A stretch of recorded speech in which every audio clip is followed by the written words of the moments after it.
আজ মঙ্গলবার আর মঙ্গলবার মানেই আমার টিউশন ডে। তাই সকালে ঘুম থেকে উঠে ঠাকুরকে প্রণাম করে আমি আমার দিনটা শুরু করেছি। আর তারপরেই চলে গেছিলাম ব্রাশ করতে। আর সকালে ফ্রেশ হয়ে না আজকে আমি মায়ের হাতে বেশ কিছু কাজ এগিয়ে দেব।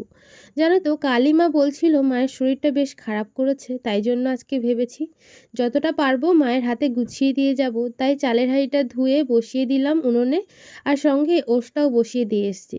জানি না নামিয়ে যেতে পারবো কি না, কিন্তু চাপিয়ে দিলে মা নামিয়ে নিতে পারবে। এদিকে আমি এখন একটু ছাতু খাচ্ছিলাম রেডি হয়ে, আর দেখো আমার মাম্মা আমাকে জল এনে দিল। তো তারপরে আমি তো রেডি হয়ে গেছিলাম, আর মাম্মামের জিনিসপত্রগুলো রেডি করে আমি বেরিয়ে পড়েছিলাম স্টেশনের উদ্দেশ্যে। এসে আগে টিকিটটা কেটে আমি একটু বসেই ছিলাম আজকে। তারপরে দেখি ট্রেনটা এসছে। ট্রেনটা না আজকে একটু লেট করেছে, কিন্তু বুঝিনি যে এত ভিড় হবে। আমি তো প্রথমে ঢুকতেই পারছিলাম না, তাই কষ্ট করে হলেও ট্রেনের ভিতরে ঢুকে দেখি দাঁড়ানোরই জায়গা নেই।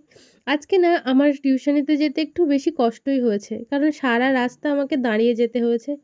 এসে দেখি দরজা খোলা হয়নি, তারপরে এরা এলো, দরজা খুললো। আর টিউশনি কমপ্লিট করে আমি বাড়িতে এসেছিলাম ওই 1টা 1:30টার দিকে।